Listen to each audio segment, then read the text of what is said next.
দুনিয়ার সবচেয়ে সহজ এবং মজার চিকেন মোমোর অথেন্টিক রেসিপি আজকে বানিয়ে দেখাবো। পাশাপাশি এই রেসিপির সব রকমের টিপস অ্যান্ড ট্রিক্স আপনাদের সাথে শেয়ার করব। এত পারফেক্টলি ডান করেছিলাম যে শেষ পর্যন্ত না দেখলে কিন্তু মিস করবেন। হে এভরিওয়ান, আসসালামু আলাইকুম, welcome back to my new another cooking video. Intro দেখে বুঝে গেছেন যে আপনাদের সাথে কি শেয়ার করতে যাচ্ছি, চিকেন মোমো। তো চলুন শুরু করি। প্রথমত আমি এখানে 1 কাপ পরিমাণ ময়দা নিয়েছি আর দিয়ে দিয়েছি হাফ কাপ পরিমাণ কর্নফ্লাওয়ার। অবশ্যই কর্নফ্লাওয়ারটা ব্যবহার করবেন, অনেকেই ব্যবহার করে না। তবে আপনি যদি একদম পারফেক্ট ওয়েতে বানাতে চান কর্নফ্লাওয়ারটা মাস্ট ব্যবহার করবেন। তারপর লবণ দিয়ে কিছুক্ষণ মিক্সড করে নেওয়ার পর এখানে ব্যবহার করছি গরম পানি। আর এই গরম পানিটা কখনো একসঙ্গে দিতে যাবেন না, অল্প অল্প করে দিবেন আর একটা সুন্দর ডো বানিয়ে নেবেন। ডোটা যেন খুব বেশি নরমও না হয় আবার খুব বেশি যেন শক্তও না হয়। এই তো দেখতে পাচ্ছেন যে আমি কিভাবে ডোটা বানিয়ে নিলাম। তো বানানো হয়ে গেছে। উপর দিয়ে একটু সয়াবিন তেল দিয়ে আমি এটা ঢাকনা দিয়ে ঢেকে দিব, একদম যেন কোনো রকম বাতাস না যায়। তো ঢেকে ওই দিক দিয়ে রেখে দিয়েছি। আর এই দিক দিয়ে আমি মোমোর ভিতরের পোরটা বানিয়ে নিব। তো এখানে পরিমাণ মতো চিকেন নিয়ে নিয়েছি, একদম বুকের মাংস নিয়ে নিয়েছি, তাহলে সুবিধা হবে।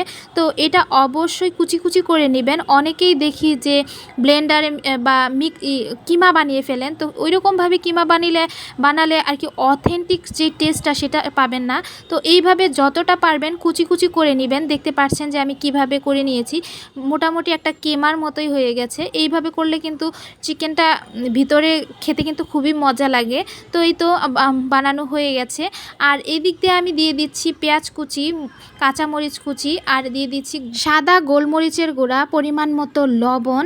তারপর এখানে দিয়ে দিয়েছি আদা, রসুন, কাঁচামরিচ আর রসুন একসাথে ব্লেন্ড করে রেখেছিলাম সেটা, আর দিয়ে দিয়েছি সয়া সস। এখন সবগুলো উপকরণ দেওয়ার পর আমি সুন্দরভাবে মিক্সড করে নিয়েছি। নেওয়ার পর এখানে দিয়ে দিয়েছি হালকা একটু সয়াবিন তেল। আপনারা চাইলে কিন্তু এই সয়াবিন তেলটা গরম করে দিতে পারেন। আমি যেহেতু ফ্রোজেন করব তো যার কারণে আমি গরমটা দেইনি, তাহলে কিন্তু ভালো হবে না, এই জন্যই দেইনি। তো ওটা বানিয়ে রেখে দিলাম। আর এদিক দিয়ে দেখেন ডোটা এত সফট হয়েছে। এখন কিছুক্ষণ একটু মথে নিব। মথে নেওয়ার পর আমি এই যে এইভাবে লেচি কেটে নিব। আপনারা কি পরিমাণে বা কত বড় বানাবেন সেটার উপর ডিপেন্ড করে এই লেচিটা কেটে নেবেন।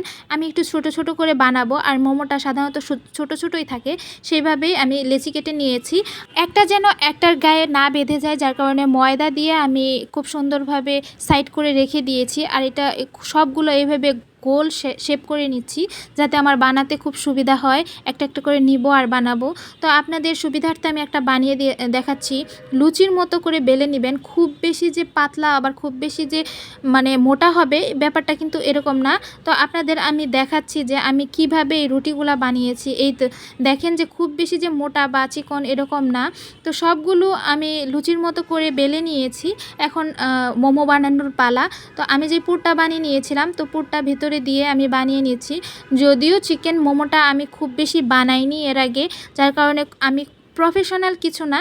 আপনারা হয়তো অনেকেই অনেক সুন্দরভাবে বানাতে পারেন, আমারটা খুব বেশি ভালো হয়নি, তবে আমি আমারটা বেস্ট ট্রাই করেছি। তো কেমন হয়েছে আপনারা কিন্তু অবশ্যই কমেন্টের মাধ্যমে জানাবেন। আপনারা চাইলে বিভিন্ন রকম করে এই চিকেন মোমোটা বানাতে পারেন। অনেক জায়গায় আমি ভিডিও দেখলাম যে অনেকে অনেক রকমভাবে বানাচ্ছে। তো আমার কাছে মনে হয়েছে যে এটা আর এই দুইটা দেখতেই অনেক সুন্দর লেগেছে, যার কারণে আমি এই দুই রকমভাবে বানিয়ে নিয়েছি।